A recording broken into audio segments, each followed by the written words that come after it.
aí, galera do sétimo ano, tudo bem com vocês? Vamos lá continuar as nossas aulas. Aula 5 agora, matéria nova, capítulo 4, Reforma Protestante. Beleza? Vamos lá. Vamos contextualizar primeiro aí, né? A gente está na Idade Moderna, não se esqueça. Nessa Idade Moderna você vai ter muitas mudanças em relação à época anterior, que é a Idade Média. Você vai ter mudanças políticas, a gente já viu, o absolutismo, centralização de poder na mão do rei. Você vai ter mudanças culturais, renascimento cultural, a volta dos valores gregos, romanos, aqueles ideais dos valores gregos romanos. Isso é muito importante. O humanismo, a valorização do ser humano, isso vai voltar. E isso vai acarretar uma mudança religiosa, que é agora que a gente vai ver. Olha só, então, tudo está acontecendo ao mesmo tempo. Os estados nacionais estão se centralizando, você tem o renascimento cultural e junto você vai ter essas mudanças de caráter religioso, que são as reformas protestantes. Reforma no sentido de arrumar aquilo que está errado, tá certo? Vamos analisar aí, vamos ver o que é em si essa reforma protestante. Então você tem uma crise na Igreja Católica, né? Lembra lá das crises do século XIV? A galera começou a questionar a Igreja da peste negra. Olha, por que está acontecendo isso? Por quê? Por quê? A Igreja não tem respostas. E o pensamento teocêntrico, está aí na telinha, quando eu olhar ali, que estou olhando a tela, hein? A crise do pensamento teocêntrico. O que é isso? Teocêntrico, teocentrismo. Deus. Antes a Igreja dava resposta para tudo. Aí vem o humanismo, né? O ponto de vista do homem. Tá? Então você tem a crise do pensamento teocêntrico. A Igreja não consegue responder o que está acontecendo. Ok? E a crise moral do clero é aquela coisa, você fala assim, ó, olha meu bem, faz isso, e eu não faço o que eu estou falando. É a crise moral do clero. Né? Olha, você não pode ter uma vida de lucros, uma vida terrena, de bens materiais. E uma parte da igreja era assim. A galera começa a questionar. Lembrando que o humanismo, né, vai ver a religião de outros olhos, de outra maneira. Lembra disso? Então olha esse quadro aí de um pintor Bosch, né? Navio dos Loucos. É uma sátira à sociedade da época. Você tem um navio aí, ó, com a galera da igreja, com o povo comendo gula, pecado capital, tentando lá pegar a carne. E os caras estão sendo roubados embaixo, não está nem vendo. É a crise da Igreja Católica. E aí vai abrir espaço para essas reformas aí que a gente vai ver. Não é? Então, as críticas vão crescer muito. Lembrando, hein? No feudalismo, a igreja era a instituição mais forte. O feudalismo, aquele poder descentralizado, né? O que você tinha de união? A igreja, a religião. E agora você vai ter críticas. A gente está aqui no século XVI, 15 para o 16. Você vai ter crítica, por quê? Os reis centralizando o Estado precisam de impostos. Os reis precisam de impostos. E a igreja tirava muito dinheiro aí, ó. Então o rei quer ter poder para poder centralizar, ó, centralizar. E a igreja vai atrapalhar alguns interesses do rei. Os burgueses vão começar a criticar a igreja, porque o burguês não faz comércio, então ele ganha o lucro do produto que ele vende. E a igreja condenava os altos lucros. E o burguês não vai saber se fica católico, se ele não ganha lucro, ele vai começar a criticar a igreja. E a própria igreja critica a igreja. Como assim? Os próprios membros da igreja vai achar ruim certas posições da igreja. Tá? Aí que vem o sentido de reforma. Não é revolução religiosa. É uma reforma religiosa. Os próprios membros da igreja vai apontar o dedo para os problemas da igreja. Dá para entender? Quando você faz uma reforma na sua casa, você destrói a casa inteira? Não. Então esses caras vão, ó, isso aqui está errado, não pode fazer isso. Vamos ver o que esses membros da igreja criticavam. Olha lá, a igreja criticava, era proibido a usura. A usura é o lucro em excesso. Aí, ó, família de mercadores, olha o dinheiro, contando dinheiro. O livro, o registro, né? O registro do que ganha, do que sai, dos créditos. A igreja condenava esse lucro. Usura. A igreja, ela praticava um negócio um pouco tenso. Ela vendia o perdão. Esses são os problemas da igreja. Ela vendia o perdão. Como assim, professor? Como vendia o perdão? Ó, se você é religioso, você acredita na vida após a morte. Que sua alma vai para o céu. Então você acredita na salvação. E aí, você como humano, peca. Pecado. E você quer o perdão. Aí o que alguns membros do clero faziam? Vendia o seu perdão, vendia o perdão. Ia lá na igreja e falava, olha, eu cometi esse... não tem importância. Aí o padre, não tem importância não. Você me dá essa quantia aqui, ó, reza 2 Ave Marias, tudo certo. Isso, indulgência. Ainda bem, eu acho que isso não existe mais, né? Você pagava o seu lugar no céu. A igreja vendia objetos, falando que eram objetos sagrados. Ó, a água do rio, né? A cruz de Cristo, esse pedacinho de pano. Esse pedacinho de pano foi onde cobriram Cristo na morte, ó. E vendia para ganhar dinheiro, para construir igreja, né? Tal. Isso aí era visto com um olho um pouco, né? Uma parte do clero não aceitava isso. A venda do perdão, vendiam cargos. O padre e o bispo tinham que seguir o celibato, que é não casar. E tinha bispos que tinham filhos, tá vendo a crise moral?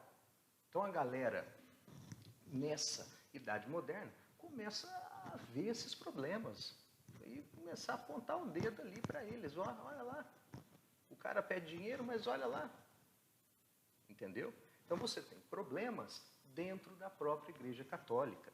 Aí nessas figurinhas, num quadro, nessas gravuras, é a venda de indulgências, a venda do perdão. Olha só, então se você fez muita coisa errada, vai lá ver a tabela, tem o perdão. Isso vai dividir a igreja, Estou olhando esse quadro, tá? Estou olhando. Vai dividir a igreja. Aqui é uma gravura da época, tá? Criticando isso. Né? Do lado aí, ó, do lado de Cristo, a parte do clero que respeitava os evangelhos, que seguia as regras, e a outra parte sendo devorada. O quadro vai tampar ali, mas é um monstro infernal sendo devorado. É a parte do clero que faz essa corrupção. Ah, falando que toda a igreja fez mal? É toda a igreja. Não, uma parte. Isso causa crise, juntando alguns interesses que trombam, como a gente já viu. A unificação e o negócio do lucro, tá certo? Aí, ó. E aí você vai, para juntar tudo isso, você vai ter a quebra do monopólio do conhecimento. Monopólio é o domínio. Antes, a igreja tinha o domínio. Você queria um livro? O monge tinha que copiar o livro. Aí o Johannes Gutenberg vai inventar o mais próximo do que a gente entende de imprensa. Aqueles dados metálicos que vai lá e vai no papel, a imprensa. O que vai acontecer isso? Um livro que antes era consumido por poucas pessoas, agora você faz mais livros, será consumido por mais pessoas. Você espalha o conhecimento. Você vai ler ideias humanistas, você vai ler críticas à igreja, você vai poder comprar um livro mais rápido do que antigamente. Lembrando que a população era analfabeta, então você ia lá no padre, né? Você aprende a ler, você lê. Quebra do monopólio comercial. Do conhecimento. E aí, um monge, dentro da própria igreja, começa a criticar a igreja. Aí aparece lá onde hoje é a Alemanha, Martim Lutero, em 1517. O que ele vai fazer? Ele vai criticar a venda de indulgências. Ele vai escrever um negócio chamado 95 teses. São 95 coisas que a igreja estava errada ou que a igreja deveria seguir. Ele vai falar assim, não, para você conseguir a salvação da sua alma, você não precisa dar dinheiro para ir para a igreja. Tá? O que você precisa? Ter fé. Ter fé. O cara vai escrever as 95 teses, vai pregar na porta da igreja dele para todo mundo ver. Todo mundo que passa vai ver. A igreja vai gostar disso? Vendo as críticas lá na porta, na cara dura? Não. Ele é excomungado da igreja, expulso da igreja. Ele vai para um exílio, a igreja, óbvio, não vai aceitar aquelas ideias, tá? Ele vai para um exílio. Príncipes aí vão apoiar o Lutero. Por quê? Vai apoiar o Lutero para tentar tirar esse poder da igreja, né? Então esses príncipes vão apoiar o Lutero e vão dar abrigo a ele. Nesse exílio, o Lutero vai pegar a Bíblia e vai traduzi-la do latim para o alemão. Aí qualquer um que fala alemão pode ler a Bíblia. A Bíblia vai poder ser o quê? Interpretada. Antes era a igreja. Se você não sabia latim, lascou, né? Era a igreja. Agora não. Agora, por exemplo, o alemão vai poder ler a Bíblia. Aí está a sacada. Você lendo, você vai interpretar lá, ó, da sua maneira. Aí, ó, Lutero pregando as 95 teses na frente da igreja. O povo olhando ali, o clero, né, a galera, o que é isso, os pobres, né? Vamos ler algumas teses aí de Lutero. Ali é uma gravura, né, onde o peso de Cristo, do Senhor, é maior, é a fé. Você não precisa da instituição, essa instituição não vale nada.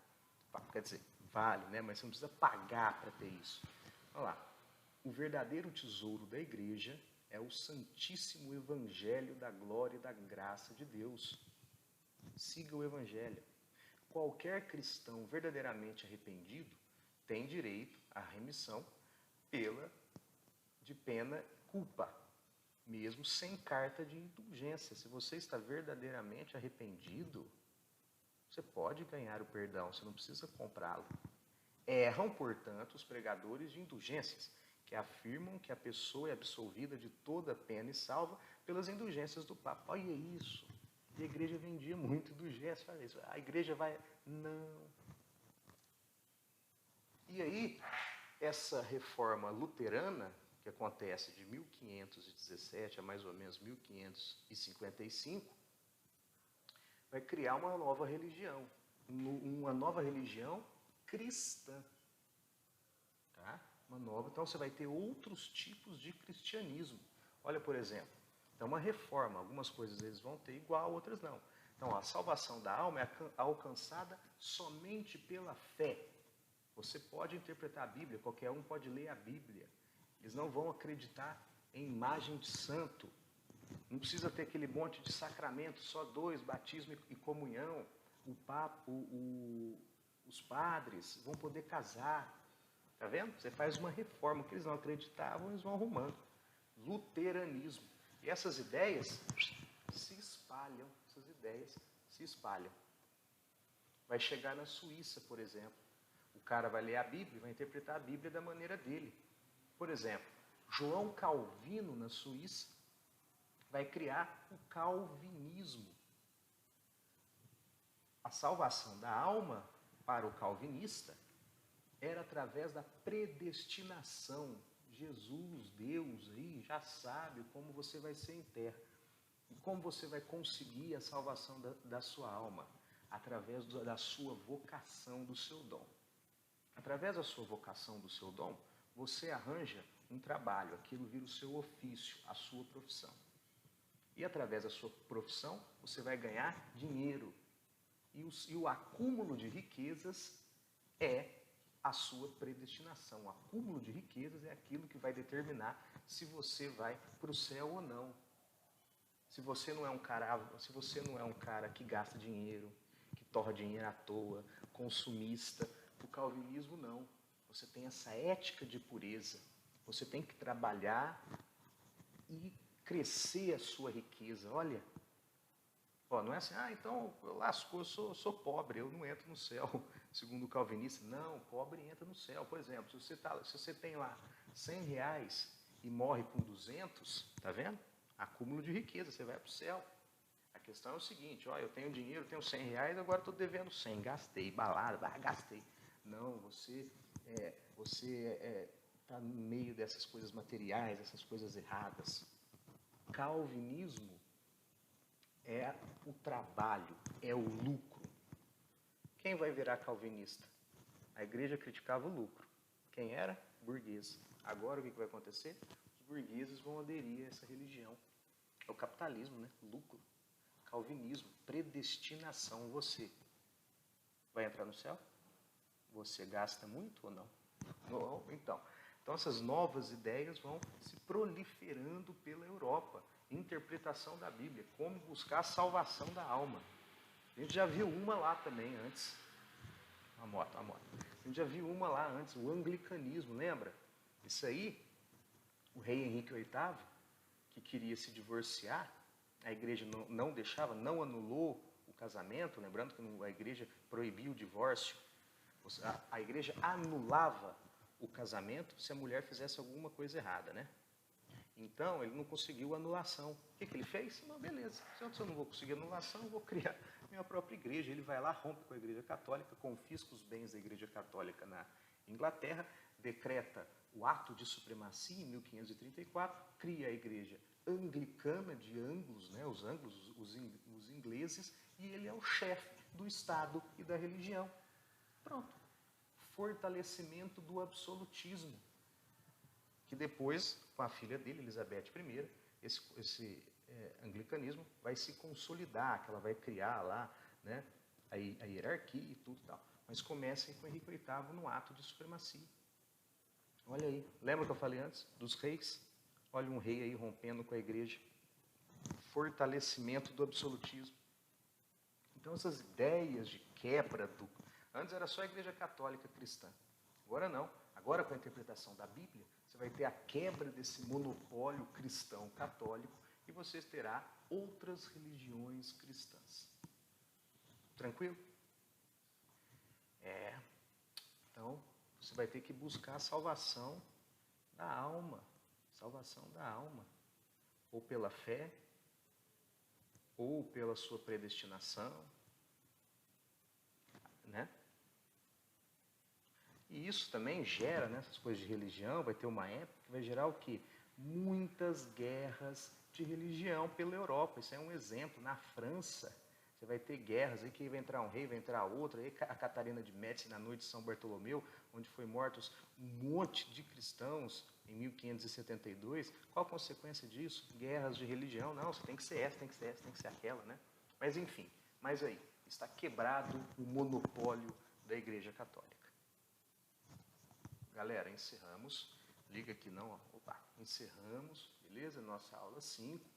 Qualquer dúvida, urgente, mande aqui para mim. Ok? Muito obrigado. Abraço virtual. Até a próxima. Agora eu não sei se continuo.